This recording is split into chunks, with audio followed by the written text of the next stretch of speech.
Good morning everyone. सो बच्चे, आज हम डिस्कस करने जा रहे हैं अपना पॉइंटर्स इन एरेज। हम एरेज में पॉइंटर्स को कैसे यूज़ करते हैं। कल मैंने आपको बताया था कि पॉइंटर्स को नॉर्मली कैसे यूज़ करते हैं in the functions and normally. ठीक है, मतलब इन द फंक्शंस हम कैसे यूज़ करेंगे एज कॉल बाय रेफरेंस, और हम नॉर्मल कैसे यूज़ करेंगे जैसे मैंने आपको वैल्यूज़ के साथ बताया था, प्रोग्राम करवाया था, और जो प्रोग्राम मैंने आपको पीपीटी में भेजा था। इसमें जो इंपॉर्टेंट चीज़ है वो एरेज वाली आप ध्यान रखिए, जो एरेज वाली है। अब मैंने यहाँ पर दो प्रोग्राम दिखाए हुए हैं। पहले आप मेरा ये वाला पहला प्रोग्राम देखिए। इस पहले प्रोग्राम में ये ऊपर लिखने में टाइपिंग में थोड़ी एरर हो गई है, SDTIO हो गया, STDIO है, stdio.h। इसमें मैंने एक एरे लिया है 11, 13, 17 और 19, मतलब 4 साइज़ की एरे है, और इसमें मैं इन चारों साइजेस को प्रिंट करा रहा हूँ। अगर आप इसमें देखें, सबसे पहले मैंने इंट मेन लिया है, देन मैंने इंट एरे डिक्लेयर किया जिसमें मैंने वैल्यूज़ डाली 11, 13, 17, 19। उसके बाद मैंने एक इंट x लिया है, उसके मतलब ये लूप वेरिएबल है, for x equal to 0, x is less than 4, x plus plus, print F element %d colon %d backslash n x plus 1 और array x। It means it will print x plus 1 और array x। मतलब एक सबसे पहले ये 0th location को, मतलब first location को एरे 0 को प्रिंट करेगा, देन सेकंड लोकेशन को एरे 1 को, देन एरे 2 को, देन एरे 3 को। इस तरीके से ये 4 वेरिएबल्स हमारा प्रिंट करेगा। अब अगर हम सिमिलरली इसी प्रोग्राम को, इसी जो मैंने इस प्रोग्राम से आपसे बात की है, इसी प्रोग्राम को मैं पॉइंटर्स के थ्रू करना चाहूँ तो मैंने कुछ भी नहीं किया। यहाँ नेक्स्ट प्रोग्राम में देखिए, मैंने इसको पॉइंटर्स के थ्रू करके दिखाया है। एग्जाम्पल इज़ वेरी सिंपल, लेकिन आपको समझना पड़ेगा बहुत ध्यान से। इसमें देखिए hash include stdio.h, then int main. Int main के अंदर मैंने अगेन वही एरे डिक्लेयर किए 11, 13, 17, 19।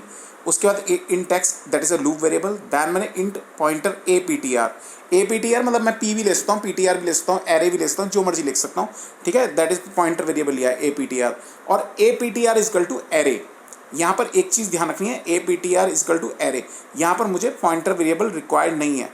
ठीक है, मतलब बेसिकली एरे का एड्रेस, जो एरे होता है वो अपने आप में ही एड्रेस होता है। जो अगर मैं सिंपल लिखूँ ना, मान लो मैंने इंट ए लिया होता और PTR इजकल टू ए लिखूँ, यहाँ मुझे एम्परसेंड लगाने की ज़रूरत नहीं है। ये ऑटोमेटिकली ही ये अपने आप में ही अपना वो है, अपना एड्रेस है इसका। तो APTR के अंदर एड्रेस ऑफ एरे है। एड्रेस ऑफ एरे का मतलब फर्स्ट वेरिएबल का जो एड्रेस है वो उसके अंदर ऑटोमेटिकली है।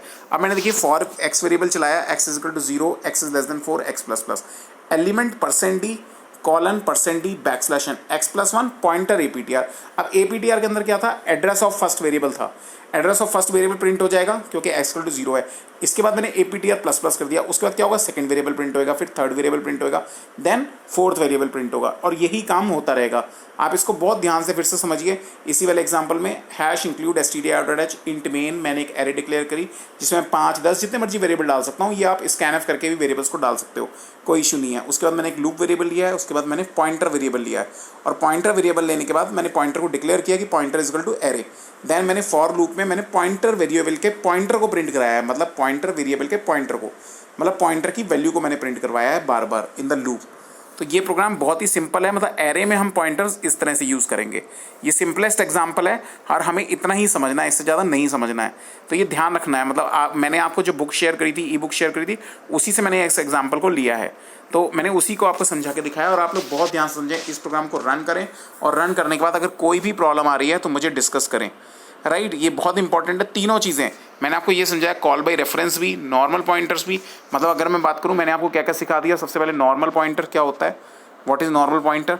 देन उसके बाद मैंने आपको समझाया कॉल बाय रेफरेंस क्या होता है, कॉल बाय रेफरेंस। और उसके बाद तीसरी चीज़ मैंने आपको क्या समझाई है, तीसरी बार पॉइंटर इन एरेज। ठीक है, पॉइंटर इन एरेज, तो मैंने एरेज में यूज़ किया।